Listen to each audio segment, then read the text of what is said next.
Dito Aryo Tejo atau Menpora baru yang paling muda di kabinet itu harusnya nonaktif. Kenapa? Karena namanya jelas disebut berkali-kali dalam BAP sebagai penerima uang suap sebesar 27 miliar. Uang haram itu diserahkan 2 kali saat Dito masih menjabat sebagai staf ahli dari Airlangga Hartarto pada tahun 2021. Publik bertanya-tanya, apa hubungannya upaya penghentian kasus BTS ini dengan Partai Golkar? Atau apa hubungannya dengan Erlangga sebagai Menteri Perdagangan? Dalam BAP dijelaskan bahwa peruntukan uang 27 miliar tersebut adalah untuk menyetop kasus BTS agar tak diperiksa kejaksaan. Artinya Dito berperan sebagai markus atau makelar kasus dalam urusan korupsi BTS ini. Kedudukan dan kewenangan Dito dari partai besar yaitu Golkar telah dimanfaatkan untuk menjadi makelar kasus yang dijanjikan mampu menghentikan kasus korupsi BTS ini.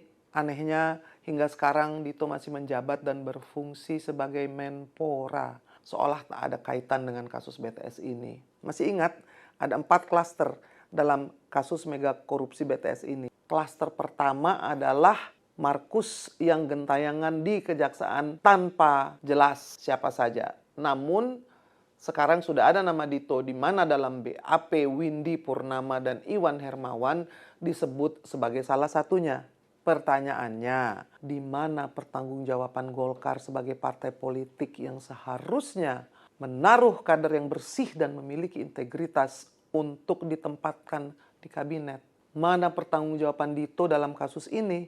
Apa cukup sekedar menjawab bahwa sudah klarifikasi di Kejagung dan membuat pernyataan kepada media bahwa ia tak tahu menahu soal 27 miliar ini? Uang dikembalikan secara mendadak melalui pengacara Iwan Hermawan sehari setelah Dito diperiksa oleh Jaksa Agung.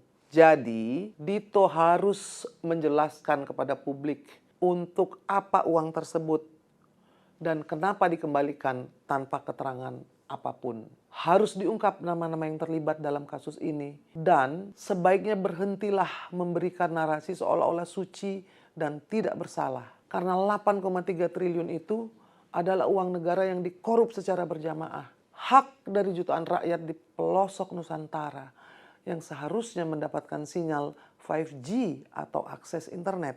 Hak itu dirampas oleh partai dan pejabat yang rakus. Tak henti memperkaya diri sendiri dan kelompoknya. Semua yang terlibat dalam kasus mega korupsi BTS ini adalah pengkhianat bangsa. Mereka tak pantas menjadi pemimpin dan partainya pun tak pantas dan tak perlu dipilih lagi karena telah melindungi koruptor dan menjadi sarang korupsi. Salam solidaritas. PSI Partaiku.